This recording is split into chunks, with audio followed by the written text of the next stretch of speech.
I enlisted in the military when I was 18 years old, and so I was in the Air Force. I was enlisted in the Air Force. Did my 4 years in the Air Force, got out, went to college, and went through Army ROTC.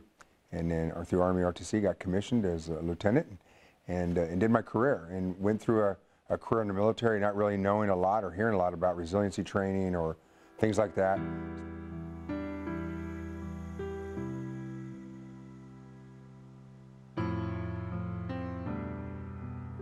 A month before I was officially diagnosed, I was coughing up blood, I was sick, I was losing weight, and I kept going back to the doctor saying, something's wrong, something's wrong.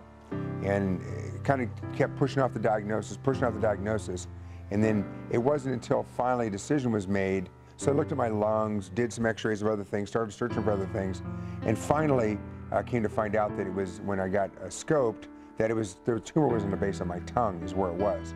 About 6 months after that, I was selected to go to the resiliency training, which was perfect timing, because right after I went to that, I had a follow-up PET scan.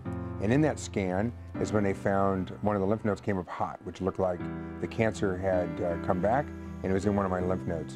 So they took out 13 lymph nodes out of my neck, and it was a pretty of a frightening procedure considering the ramifications if the cancer came up positive in my lymph nodes. But because I had gone to that training before, it was actually rather easy. It was all the things that I learned in Master Resiliency Training. And it was a little over a week, I guess, before I got the results. So normally, it would be very stressful. I wasn't worried at all because I had this book and I was going through it and I was doing each one of the pieces. I had the spiritual side, and I had a place where I would go pray, and I had a place where I had meditation. I did yoga. I had quietness. I had stillness. And then I had the physical part, where I was making sure that I was doing things, and I was running, and I was staying fit and doing those types of things, and I was eating right, and I was laughing and having fun, and all the things we talked about in those 2 weeks. There are various different ways that we all have to deal with problems in our life, but MRT is really a blueprint to deal with all those, and it really is.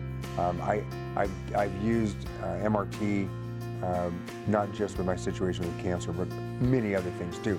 I think that MRT has ultimately given me the skills to achieve absolute total success and happiness for the rest of my life.